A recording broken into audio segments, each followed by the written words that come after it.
का 15 वर्ष का था जब जयप्रकाश नारायण के आंदोलन में, जयप्रकाश नारायण के कहने पर मैं आंदोलन में कूद गया था। उस समय का भी मैंने लालू प्रसाद देखा है, मैंने उस समय का भी आंदोलन देखा है। और आज भी मैं जब लालू के बेटे को देखता हूं, तेजस्वी को, और जब मैं ये देखता हूं कि लालू जी अब राहुल गांधी को मटन बनाना सिखा रहे हैं, ये कैसी जुगलबंदी हो रही है। जिस लालू प्रसाद यादव ने जयप्रकाश नारायण के आंदोलन से परिवारवाद, भाई भतीजावाद, रिश्वतखोरी, भ्रष्टाचार के खिलाफ आवाज उठाई थी, आज वही आकंठ भ्रष्टाचार में डूबकर उन कांग्रेसियों के साथ हाथ मिलाकर के खड़े हो गए जिनके खिलाफ आपने इमरजेंसी में लड़ाई लड़ी थी। क्या आपका समय आ गया, क्या स्थिति आ गई। ये राष्ट्रीय जनता दल क्या है? ये रिश्वतखोर जंगल राज दलदल है, जंगल राज दलदल है। आर स्टैंड फॉर रिश्वतखोरी, जे स्टैंड फॉर जंगल राज और डी स्टैंड फॉर दलदल। आज ये आकर के खड़ा हो गया। आयुष्मान भारत के माध्यम से 10 करोड़ 74 लाख परिवार, 55 करोड़ लोग, भारत की 40% की आबादी, और गरीब आबादी। कौन है ये गरीब लोग? रिक्शा वाला, ठेला वाला, रेड़ी वाला, फेड़ी वाला, सब्जी वाला, बस का ड्राइवर, बस का क्लीनर, ट्रक का ड्राइवर, ट्रक का क्लीनर, कंडक्टर, होटल में वेटर का काम करने वाला, छोटी सी चाय की दुकान चलाने वाला, हमारे कूड़ेदान से प्लास्टिक इकट्ठा करने वाला, सैलून में बाल काटने वाला, ऐसे गरीब लोगों को मोदी जी ने सालाना 5 लाख रुपए हर साल गंभीर बीमारी से लड़ने का इलाज का व्यवस्था की। 5 लाख हर साल 5 लाख रुपए परिवार को गंभीर बीमारी से लड़ने की व्यवस्था की। और मैं आपसे निवेदन करने आया हूं, प्रदीप जी को जिता के भेज देना।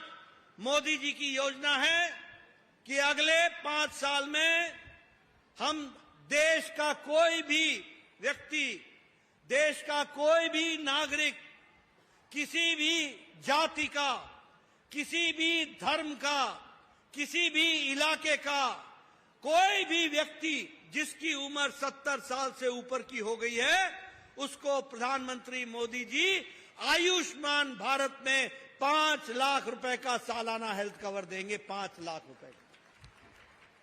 आपसे निवेदन है कि आप फॉर्म भरवाओ और जो भी घर में 70 साल से ऊपर का है, जो भी घर में। और सबसे बड़ी बात, किसी ने किन्नर समाज की चिंता नहीं की। किस तरीके से बेचारे किन्नर समाज के लोग रहते हैं, मोदी जी ने उनको भी आयुष्मान भारत में जोड़ लिया है ताकि उनके भी स्वास्थ्य की चिंता हो सके। इस तरीके से काम हो रहा है।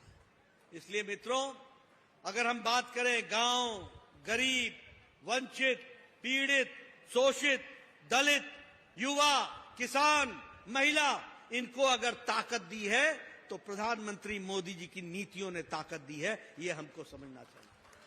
आज वो ताकतवर हो गया है, आज वो उसको ताकत मिल रही है। 25 करोड़ लोग गरीबी की रेखा से निकल गए हैं।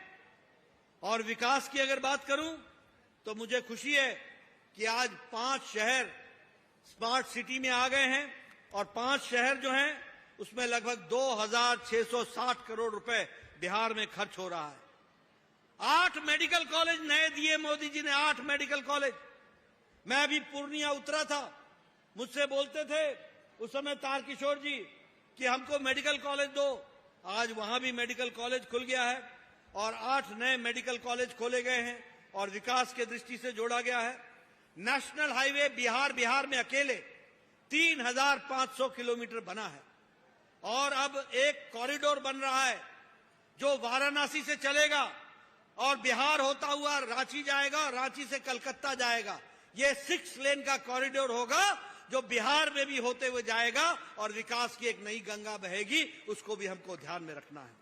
उसी तरीके से हमारे रेल का बजट 9 गुना बढ़ा दिया गया है बिहार का।